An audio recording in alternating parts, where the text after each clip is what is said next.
Welcome to episode 3 of Cameron and Christian's cool new podcast. As yet unnamed. As yet unnamed podcast. Today we're going to do a movie review. We're talking about the movie that we saw last night. We saw The Prestige, Yep. with directed by Christopher Nolan. Last we saw directing Batman Begins. Very successful. Another great movie. Yeah. Good movie. All right, so what did you think of The Prestige? I really liked it. Most of it. It's gonna be a tough one to talk about, I have to admit, because a lot of what I liked about it and what I didn't like about it, I can't tell you, because I don't want to ruin it for anybody. But I love Christian Bale, and Hugh Jackman. And Hugh Jackman, of course. I mean, who doesn't love Hugh Jackman? It's like your dream movie. These Yeah, two it men is. Together. Oh, and don't forget David Bowie, of course, who I've been in love with since I was a teenager. So that was a special treat. I mean, these three men in this movie, how could you go wrong? There's some Scarlett Johansson in this movie. Also hot. So, I mean, the cast, unbeatable. And I love magic and illusion, and that was great. I love that kind of period piece. The turn of the century, or the late 1800s, was great. And I thought it was really compelling. I don't even know if I blinked during the whole thing. I was fascinated by it. I was very into the story. Couldn't wait to see what happened. But somewhere in the third act, The Prestige itself, I started to go a little like, are they really going to do what I think they're going to do? So, worth seeing, absolutely. I enjoyed it very much. I was definitely caught up in it. And, yeah. So what do you think? Well, for me, I think I want to contrast it with a movie that we saw just a few weeks before, which I think everybody's contrasting with. But I'm going to go there. Yeah. I'm going to go there Yeah. too, and compare it to The Illusionist. Yeah. And actually, when we went to go see The Illusionist, I didn't tell you this, but when we went to go see The Illusionist, I thought we were going to see The Prestige. And when we got there and it was Edward Norton by himself, there wasn't a rivalry. I was like, wait a minute, this isn't the movie I thought we were going to see. Confusing so, for many people, perhaps. Yeah. But also another great movie, so I was glad we went. So a lot of similarities, like both turn of the century. Same time period. Late 1800s. The technology is just kind of emerging. All the modern technologies that we're going to be seeing in the coming century are just coming out. Do you think that's why they were set in the same time period? Is it because of the emerging technology and the... I think it's the classic period of stage magicianship. That, and because maybe the people of the time were into that kind of thing and looking for escape and looking to believe in something. Is that part of it? Maybe. I don't know. This is kind of like the tail end of the Victorian era. Yeah. People were into the exotic, the oriental stuff. Right. That kind of thing. Right. Anyway, so compared to The Illusionist. Yeah, well, for me, The Illusionist is the better movie. I really appreciated The Illusionist. I really liked the plot of The Illusionist. It's very tight, well-written story. It moves really well. It has a interesting kind of usual suspects thing going on where it's leading you along, and you think you might know where it's going, but then it doesn't just satisfy you. It goes in another direction, and I thought the performances were awesome. Paul Giamatti was amazing. He was good. He was amazing, and he was good. Edward Norton, I'm a big fan of his, and he was really good. Yeah. But the big difference, I think, conceptually between these two films is an aesthetic choice that was made by the filmmakers, where with The Illusionist, you are in front of the curtain. Edward Norton is the magician in the movie, and he has the power. He has the power to fool you, to fool everyone, and you don't really get to look behind the curtain. You don't really get to see his tricks. In fact, they use special effects in The Illusionist to enhance the illusion. I think they were kind of trying to show it to you the way that an audience of the time would see it. Like, you know, it looks a little bit prettier than we all know it would look, but that's kind of the way they would see it back then. Right. You know, they would see it being that Because they're amazing. not bombarded with special effects like we are now. Yeah. And so skeptical. So the imagination of the people would be feeding into it that way. Right. Sure. And so for the whole film, we're in front of the curtain, whereas with The Prestige, it's all behind the curtain.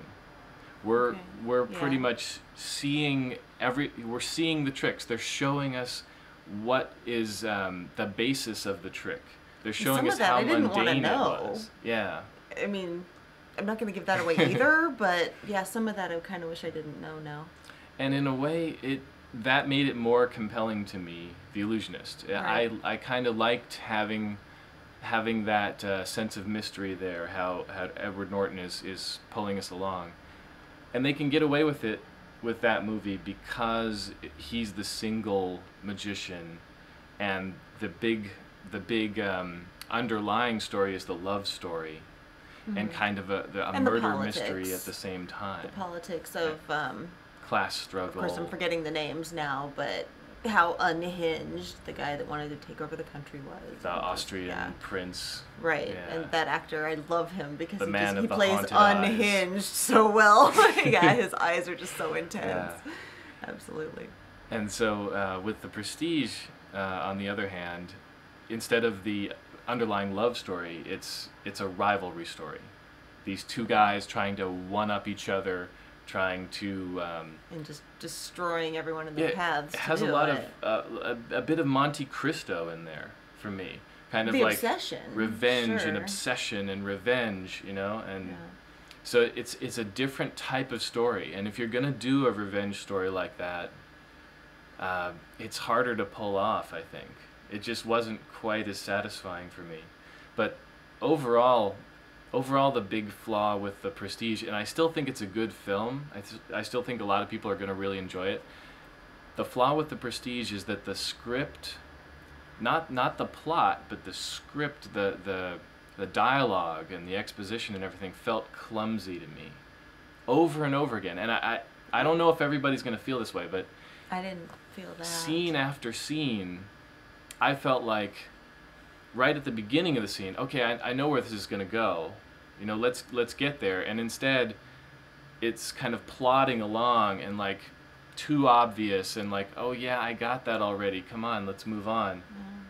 And I don't know, it's just, The Illusionist did not feel that way to me. No, The Illusionist felt like was the better film. You were discovering it along the way. Sure. And it wasn't, you know, dumbing it down for you. I actually felt a little bit like The Prestige was dumbed down a little bit. Like trying to show it to you a bit too obviously, when if you were paying attention you would got it already. But no, I didn't get that. That's it, and it struck me several times. So you know, I'm a little sad because of it. But the only thing that disturbed me about The Prestige was, like I said, the third act, which is something that we can't talk about because I don't want to ruin it for anybody. You know, we definitely don't want to give away too much. But I didn't feel like it was dumbed down really. But I certainly didn't feel like it was over explaining anything. Because I enjoyed the depth of it, the depth of all the different characters that were in it. I mean, those poor women, the child. I mean, there's just so much to it to enjoy all the way along. I mean, you really felt their pain. You could feel the obsession of the two main characters, and you didn't know who to root for a lot of the time. Yeah. You didn't know which one of them was the good guy and the bad guy, and I kind of liked that because neither one of them were really the good guy or the bad guy. It makes it tough Michael Caine for the audience sometimes, you know, though. and he was great, and he always seemed to be kind of the good guy, but it's tough for the audience. It is tough though, for the when audience. You don't it know. was emotional. Yeah. Yeah, you don't know, but that's okay. I don't mind being challenged that way. It can be complicated. It is complicated, but life is complicated, and that's okay. So another interesting aesthetic thing about these films is that they both, I think, they draw heavily upon authentic 1800s aesthetic themes.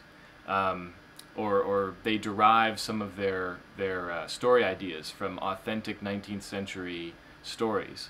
Like with The Illusionist, it felt kind of Sherlockian to me, kind of Conan Doyle-esque. Sure. You know, Mm-hmm. and there was a real feel to that with the Giamatti, the inspector, and the streets with the cobblestones and the people, you know, shadowing each other and stuff with the horses and carriages and all that. And then with the film we just saw, The Prestige, you've got an injection of some Mary Shelley. Yeah, yeah. And then you have Sure. some Alexandre Dumas with the Monte Cristo. So yeah, you definitely. have real 19th century story ideas being, you know, brought forward and gelled together into these films. It just seems to work better for me for The Illusionist. The Prestige was just a little clumsy and maybe too much of a hodgepodge of these different ideas. Still a good movie, but not as satisfying as it could have been, or as satisfying as the earlier film. I wonder if they'd come out in the reverse order, if we would have felt differently about either one. I don't know.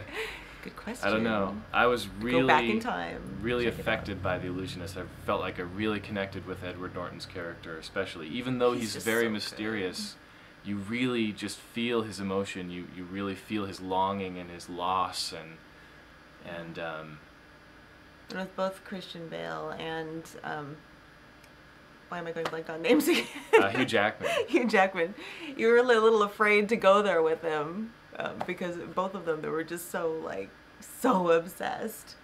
I mean, you liked them both, and then you didn't in different times, but you were afraid to go into their obsession with them because, oh boy, they were a little scary.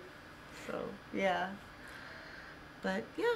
Okay, see it. See what you think. Both films worth Both seeing. films worth seeing, definitely. The Illusionist is better. Definitely. I think so too. Signing off from San Francisco, I'm Christian D. I'm Cameron Lee. Thanks for watching. See you next time.